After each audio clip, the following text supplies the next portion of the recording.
Good afternoon, everyone. Hope you're good. And I know I say this most episodes, but I'm bloody looking forward to this one. I'm catching up with an old friend of mine, colleague, mentor, and inspiration in many ways to me, Mike Stewart. And I'll tell a little bit of story once he gets on, and hopefully the technology's working, because used to work together. My first clinical lead in my very first job when I went down to Margate as a junior physiotherapist, as a new graduate.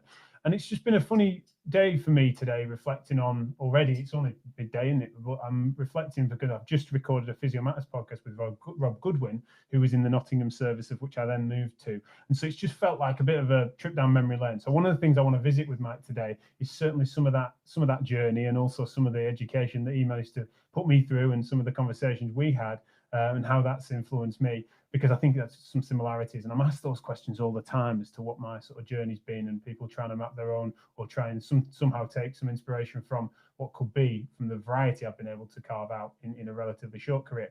But I also want to pick Mike's brain on his true expertise, which of course is pain communication and becoming now an educator, traveling the world, less so this year, of course. And I'm sure he'll be able to share some reflections on the way in which he's needed to adapt, as many of us have, to the pandemic. But if the technology allows, I hopefully bring you in a couple of clicks. Let's hide my little frame, feel naked for a second, and then bring you Mike Stewart. Mike, can you hear me? I can. Hello, Jack. Hello, everybody. Yes. Well, thanks for joining me. Really appreciate it. We don't catch up nearly as often as we used to, and we don't catch up nearly as often as we should. However, when we do, we always have a laugh. And so we nearly forgot to go live then by chatting and catching up. Just tell folk that have been hiding under a rock and don't know about you. Tell them a little bit about what you do and how you've come to where you've come to in your role now. Well, I'm a physio. I qualified from Bradford University as a physio in the 90s. Being one of those people, I seem to meet other physios like me who they knew that they wanted to be a physio from an early age. I was one of those weird people who knew I wanted to be a physio from about 14. So then I qualified in the 90s, became pretty disillusioned with physio fairly quickly. And then I've grown into physio over the years, I suppose, through sort of listening to patients, reflecting on experiences that I've had with patients, realizing that there is another side to what we do that we're not really trained about, which is maybe what we're going to discuss today. Then that led into an interest in education, particularly patient education. I went to do my master's degree at Brighton University, and then that led into teaching colleagues locally first, and then nationally, and then internationally, which has been great fun. And then research. So this last year during the pandemic, I've been doing a lot of research in communication metaphors, just finished a systematic review with Sarah Jane Ryan at Brighton University, and writing a book chapter on communication with Jeremy Lewis and Peter O'Sullivan and Tamar Pincus and Gilletta Benton and Stephen Loftus. So I pinch myself daily, finding myself having colleagues like that. Fantastic. No, that's brilliant. Now, you mentioned there traveling and international talks. You were, when I first met you, someone that was sort of fairly worldly wise on the travel level. That was something that you have got, that wanderlust. That must have been tough for you this year, having, it's probably the longest you've been on terra firma for a long time. How have you been getting on with that? Yeah, I suppose like most people during this last year, ups and downs, really. It's been a bit of a roller coaster. I find myself at points where I'm relaxed and calm, more so than I have been for a long time. It certainly, on reflection, makes me realize the downsides of jet lag, both physically and mentally. So, it's not until you've sort of stepped out of that you think, oh, actually, yeah, this is really hard on the body and the mind, constantly going to different time zones.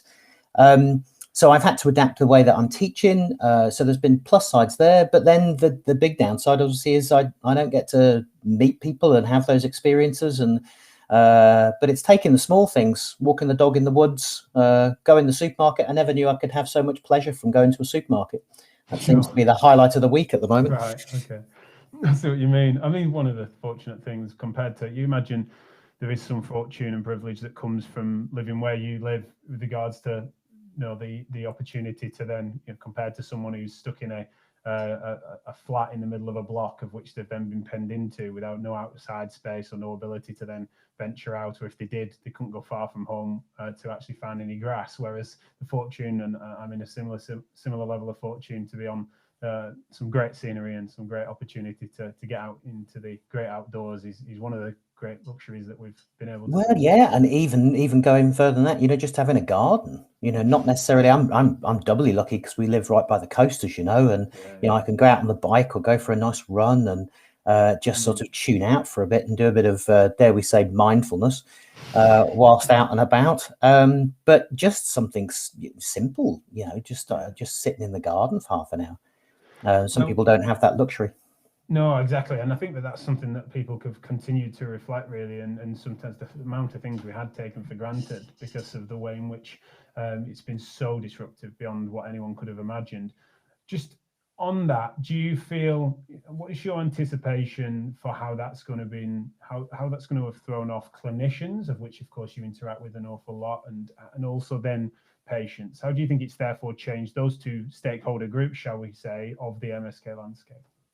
It's interesting, isn't it? Because I think, my speciality is communication. And I know I've been doing lots of online courses, lots of in-service courses, and from speaking to clinicians about sort of how communication has changed with patients, they've realized more, if they didn't already, the importance of communication, particularly when doing teleconsultations. And so that's been an interesting sort of change, I think, for people, a shift. But I think for patients, I think from my experience, it's been one of two things. Either people have found it almost easier. They've had a reduced amount of anxiety, to sort of, it's almost validation that their anxiety that they were living with before the pandemic is valid, and that it's okay to feel not certain about the world and about the mess that's the swamp that's knocking about.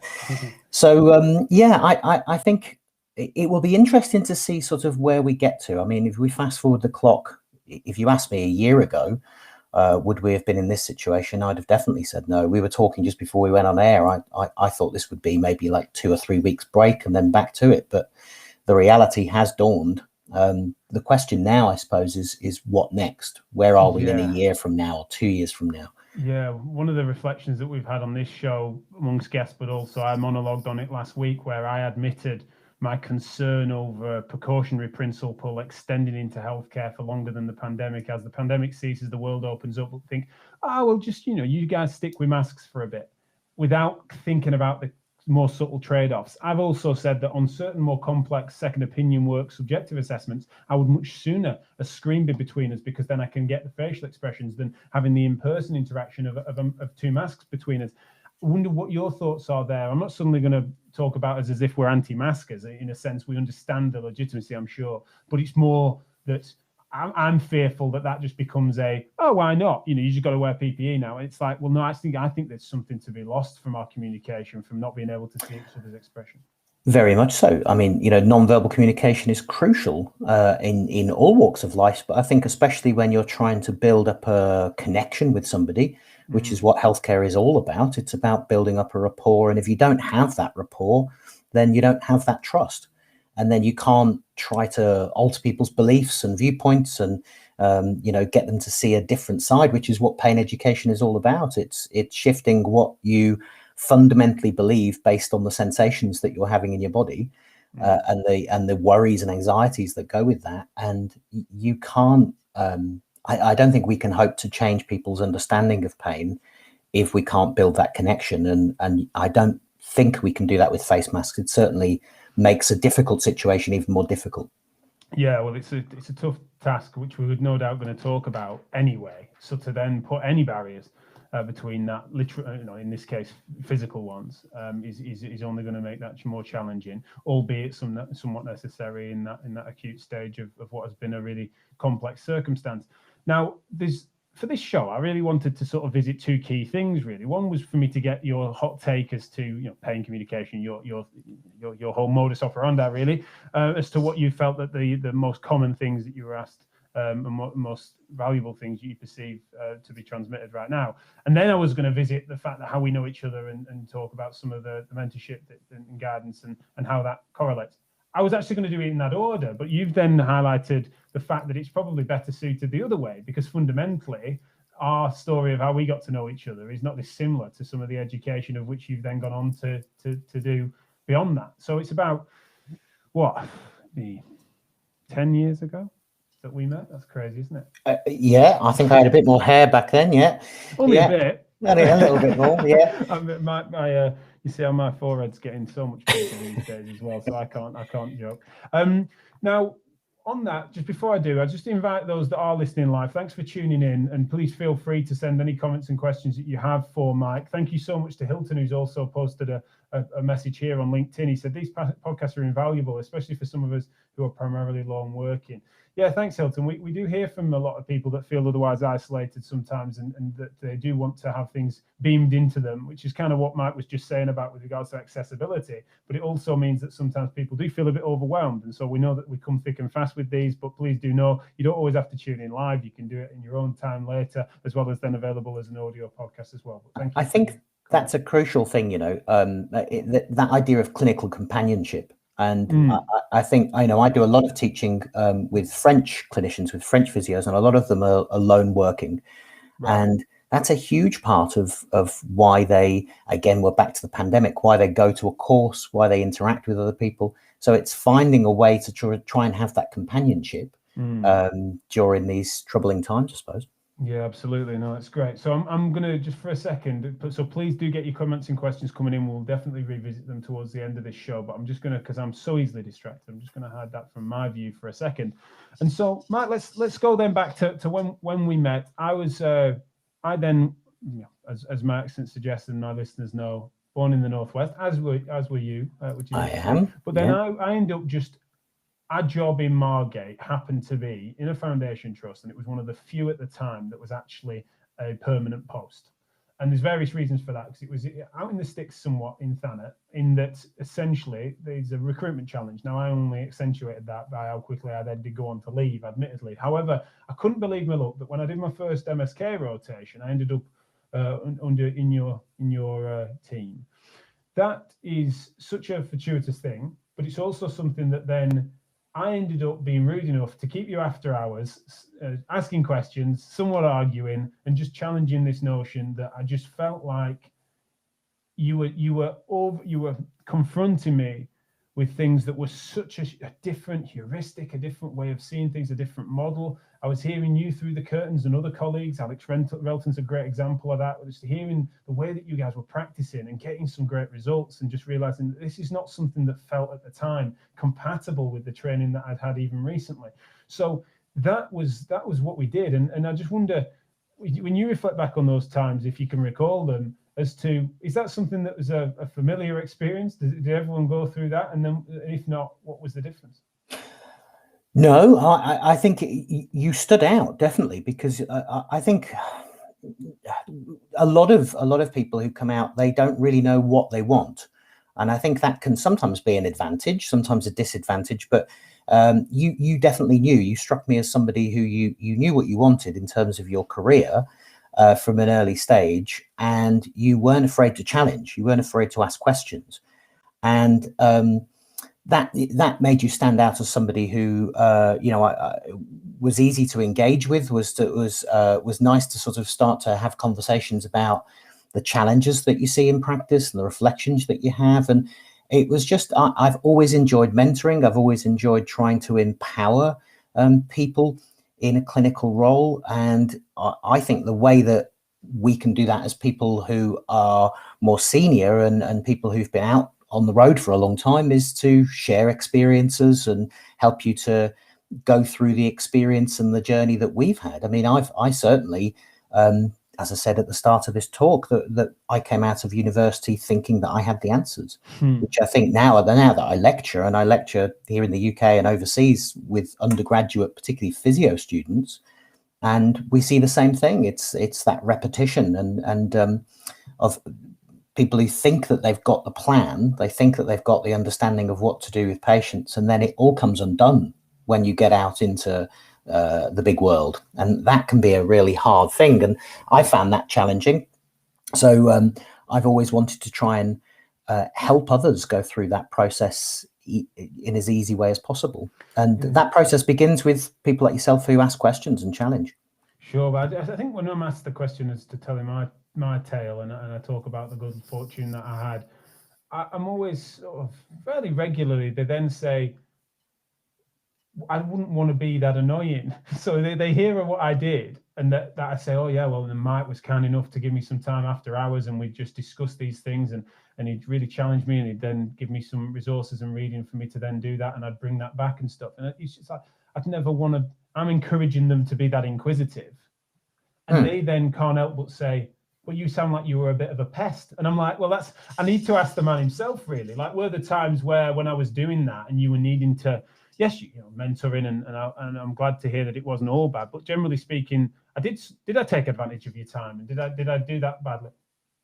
No, I don't think so at all. I think, again, if you're going to facilitate and guide somebody, what you want more than anything else is somebody who's passionate and wants to be guided and wants some, and that begins with people who, like yourself, are challenging. And coming back to France, I do a lot of teaching in France, and it's this sort of love-hate relationship. I love the way that they're so passionate. You say, are there any questions? And there's like 50 hands up, and you're there for 2.5 hours beyond when people would normally want to go home. But they're having, big discussions that continue on into the pub afterwards. So you need that. I think we need that degree of passion, and sometimes that can be lacking. And I think my role is to empower others, and most definitely now in what I'm doing with clinicians and with patients. And I think on reflection over the years, to empower somebody else, you have to first of all be prepared to lose power.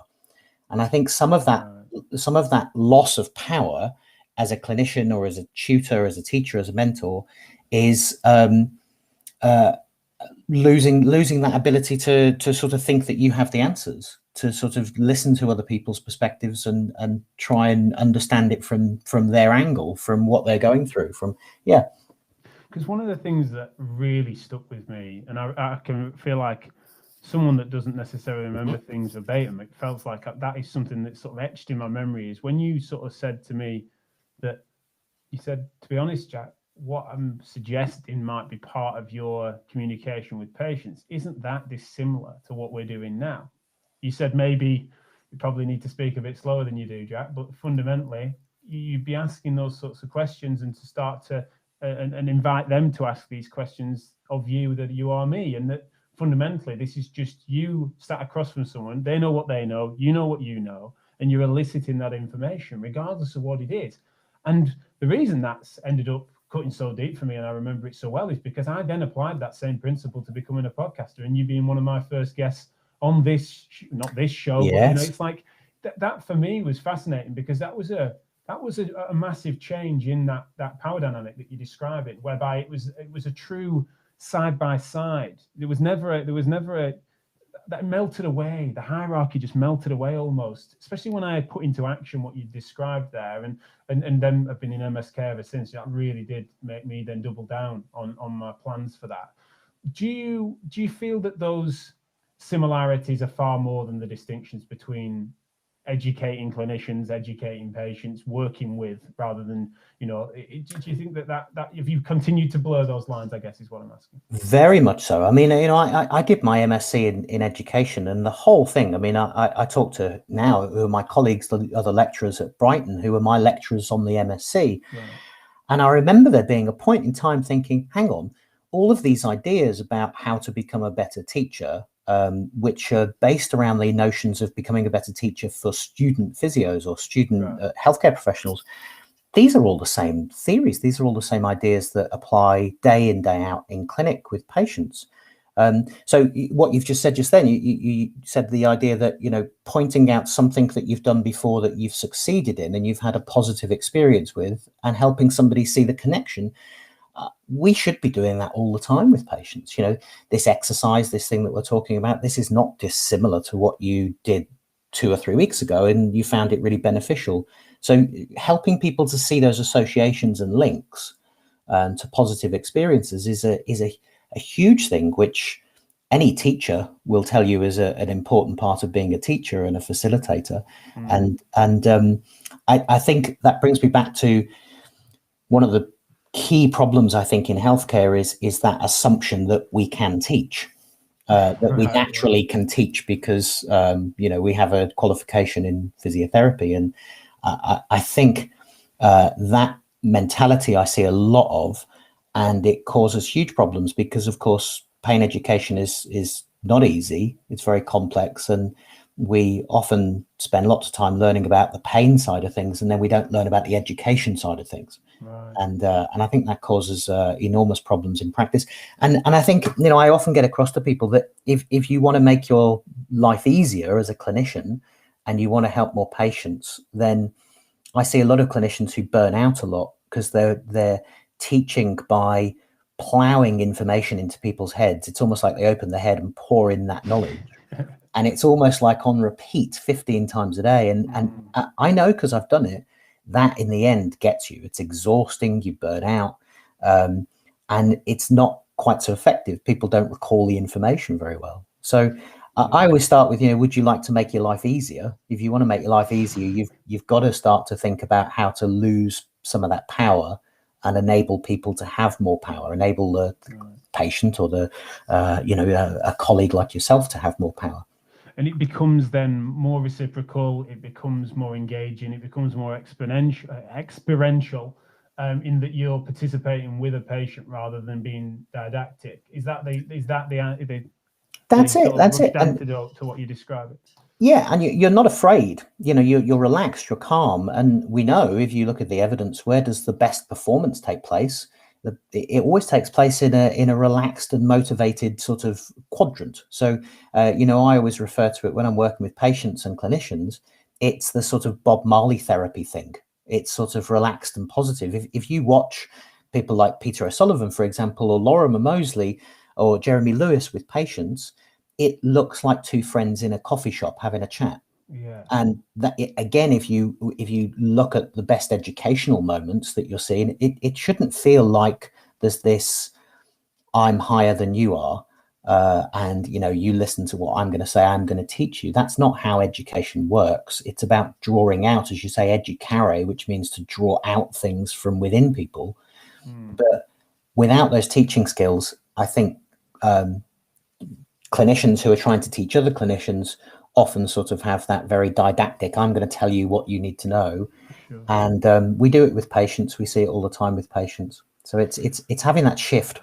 Yeah, well, I mean, obviously on an education level, I so agree with that. It's one of the reasons why doing long form conversations and interviews and trying to break the mold of the 2-day didactic talk course or the modules in which it's seminar based and essay driven. And we tried to disrupt that, of course, many years ago with your help, and continue to through changing the face of what might be in terms of style of delivery on events. What do you think are the key things that clinicians come to you on your courses? What because you've mentioned before the fact that they're often really quite exposed to the fact that they hate it when a patient has a blank stare or starts to get irate, things like that. What are the things that are the highest priority concerns, the most recurrent things that people bring to you as being a thing that they are seeking your help to solve? I always ask people when I teach them, I always say, what's your learning wish? What do you want to get from the course? And I've got themes based on those from teaching all over the world, really. And they all seem to be very similar. I think regardless of where people live or whether you're a doctor or a nurse or a psychologist or a physio, the themes are very similar, which is wanting to get better at empowering people, wanting to understand how communication plays a part in either having a positive or negative outcome with patients. So developing teaching skills seems to be a big thing. How much do I challenge this person? How much do I support them? So there's, for a lot of people, there seems to be an innate awareness of those lack of skills. What the studies have shown, no wonder we have a lack in them. Less than 1% of our training is spent looking at these concepts. We automatically think we're given them when we are granted with our degree qualifications. So there's an innate awareness based on experiences with patients that I don't have the answers. I don't know how to educate these people and change their understanding of the world through pouring information into their head. How do I adapt my style? How do I adapt to different people? How do I get more playful and creative with what I do? And I think that's one of the nicest things that I get from teaching people is I get emails from people who say, I was really bored in what I was doing, And now the world has been opened up, and I realized that actually there's not this linear formulaic thing of I do this, and then this is supposed to be the outcome, but it's not actually what I'm finding is happening. So instead, people are going off piste, they're having fun, and having fun brings us back to where does optimal performance takes place when you're relaxed and positive. It's that Bob Marley therapy thing again. So yeah, it's called many different things, isn't it? People talk about flow state or just understanding that you're close to your purpose, and there's a bit of a je ne sais quoi. It's difficult to sometimes put your finger on that. What people are often concerned about, and I know it's something you've spoken to before, but I know I hear on a regular basis when people look at our now body of work, or at least the core philosophy of which we promote to try and raise standards in MSK practices, that it's too exposing in a sense, that the admission for them to be more vulnerable in front of patients and to not therefore infer that they have the answers is something that they're constantly fearful that the patient will just lose confidence, lose hope. They want someone to be that leader rather than a participant. What's your sort of take on those concerns and how to potentially counteract it if you do disagree with that assertion? I completely get it. And in fact, I had a really interesting experience, just a nice little anecdote. I was teaching a group of chiropractors, and we were looking at a lot of what I do is helping people understand what they can do to help patients when they use their own metaphors. So we were talking about, for example, if your patient says, I feel like I've hit rock bottom, what do you do? How do you therapeutically work through that to help them? And there were two chiropractors, and I didn't realize that they worked together in the same clinic. And one of them took to it like a duck to water. You know, the metaphor would be they were sort of going, oh, this is really helpful. This gives me some sort of pointers as to what I can do. And the other guy was sat next to him going, you know, I don't hear my patients. They don't talk like this. And his colleague said, they do talk like this. We have the same patients. You just don't want it. You don't want to hear it, you know. And it comes back to that same thing of I meet some clinicians who they realize that they're in a job that is different to what they expected, different to what they were trained for. They were trained for mechanics, and actually a lot of it is about communication and the human being and psychology and sociology, and that they don't feel comfortable around that.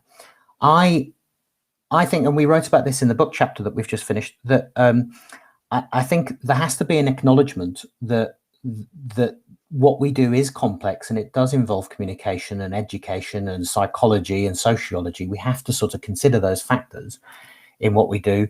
But at the same time, we have to also recognize that some people, it's not why they came into the job. It's not their personality. Right. It's not what they're not going to naturally, it's not going to be a natural fit for them to sort of look at this type of approach with patients. They're not comfortable with it.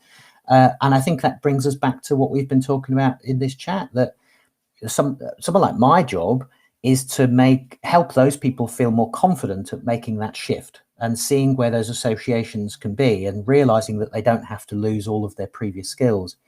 And one of the problems that I have, I suppose, when I saw it on social media a lot, is that these people sometimes get shot down.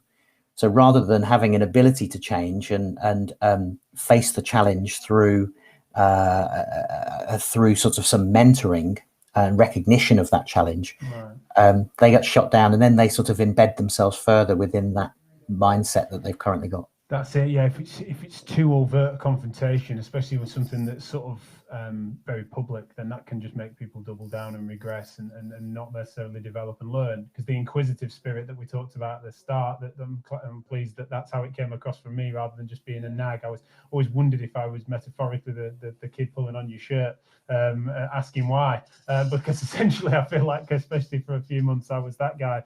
But as I came to realize that it was the act of then going out and practicing that and then learning from it and then bringing those reflections back meant that it was no longer a case that might give me the next thing to learn. It was, let's reflect on this together. And that just seems to have been something that's then bled into my practice and what is considered contemporary MSK, thoughtful MSK practice these days, which you've been an incredible pioneer. I still can't believe that it was a couple of years later whereby one of my colleagues then in Nottingham said, oh, I think you'd enjoy this. And it was an evening lecture to you, because he said, you talk all about metaphor. And it's like, yeah, I talk about it because this is my guy. So for us to then be able to bring that back together and then to share some of your work and to watch No Pain develop has just been an absolute privilege and continues to be. Just point people to where people can find out a little bit more about you, if you would, mate. Yeah, the website is nopain, knowpain.co.uk. And you'll find there's a load of free resources there. Lots of we've tried to build up sort of a catalogue of patient narratives and clinician narratives. So trying to, again, that clinical companionship, hearing stories from other people and how that can change. And that's been really nice. You know, I've recently had Radio 4 get in touch with one of the patients who wrote her story on the website. So it's nice that we get, you know, this message gets increased through the media and through people like yourself, trying to sort of change the way that we think about pain. So yeah, the website's got a number of things there. There's some live online courses that we've got coming up in May and June. So there's some dates there if anybody wants to get involved with those. And it's been nice for me during the pandemic to try and establish how am I gonna, I'm somebody who likes teaching in a room with people. So I've had to really adapt to teaching online. So we found some really nice, fun ways to get creative and engage with people, and so you don't feel like you just sat in a room and we're apart. So it's been nice, the feedback when trying to engage with people better online. I've heard some good things on that, because No Pain courses are famously so many interesting tasks and participation elements to it, that for me to be hearing the feedback that those have been able to be not just replicated but enhanced by some of the virtual tools has been brilliant to hear. So congrats on that, because I imagine adapting your course compared to adapting some of the others that are more didactic, you could kind of understand that that'd be more straightforward. But I'm pleased to hear that the feedback continues to be dizzy heights, sky high. I mean, I don't know if you're probably too modest to want to share it, but your course participant feedbacks over many years is in the dizzy heights of sort of nearly full marks from what I recall. I pinch myself. I think, again, it comes back to sort of that my job is to make sure that people haven't wasted 2 days of their life when they come to a course, and that's why I think it's really important to sort of tailor the course to people's learning needs. So to begin with, you know, what is it you want? And again, bringing back to patients, that's always the first crucial thing. What do you want? How can I help? And not just paying lip service to those questions, but actually then following through with the way that we work. But yeah, it makes, you know, we were talking before about the challenge of travel and jet lag and all those things. So there have been moments over the years where I thought, oh, this is too much. This is really quite hard, quite challenging on the body and the mind, all that travel. But actually, it's those nice feedback and those emails that I get that make it worthwhile. Keeps it going. As if we've planned it, we've got testimonials pouring in, Mike. Liz Bailey, love Mike. He changed my practice in. Oh, thank you, Liz. Pennies dropping there. Emma McPherson, always great to listen to you, Mike. Hi, Emma. Thanks very much. That's lovely. Love this conversation. And I suppose one thing that I want to I won't get too mushy, and I do think, especially on a nostalgic day like this, as I mentioned with speaking to you and Rob Goodwin, I don't want to burst into tears, but fundamentally, the way in which people have had these experiences with your education, and also the way in which you've helped us all through this and been a real guide through it. The fact that I can give testimony to the fact that's something that can go even deeper, and that when we work together, that the way in which you were then able to turn that into mentorship and influence, and the way that that's then left fingerprints on my career, but also in an empowering way, in a way that then didn't make me then be craving phone calls every 5 minutes, because you gave me the tools in order to be able to flourish and continue to apply those to other elements of my life, is something that I can never thank you enough for. And so please know that, because it's incredibly important to me. Oh, it's lovely to hear and very kind. Thanks very much. But I'm just, you know, I read there was a autobiography, Commander Chris Hadfield, the NASA astronaut, and he was talking about the way that people choose NASA astronauts. And he says it's all about being a zero. You don't go for a +1. +1s are the sort of people who think they know it all and are sort of cowboys and taking lots of risks and chances. The -1s are incompetent and don't know anything.